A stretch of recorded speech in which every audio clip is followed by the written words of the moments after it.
People self-harm because intense physical sensations are one of the few things that rank even higher in our brains than intense emotional sensations. When you are really, really stuck on a distressing thought or a distressing feeling and something suddenly happens in your body, it makes your brain forget about what was bothering you for just a little bit and focus on this new physical sensation instead. And that's why people do it, because they can't think of any other way to get away from this thing that is bothering them other than to hurt themselves.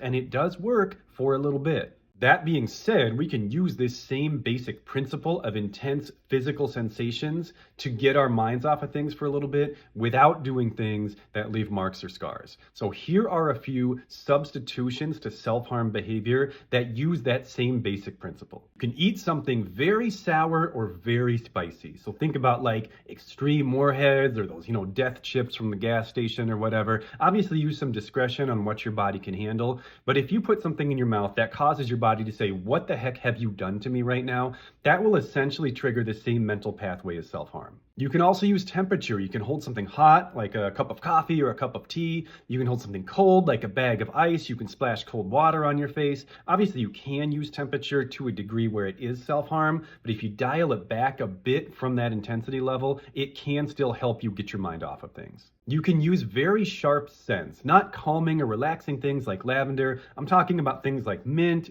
citrus, spices, maybe even smelling salts if you're a really intense person. Something that makes your brain, again, go, "What the heck is this? This is all I can focus on right now." And lastly, you can break stuff. Obviously, be careful about what you break. Hopefully it's not anything valuable, but sometimes that gives us that same kind of visual stimuli that self-harm sometimes provides.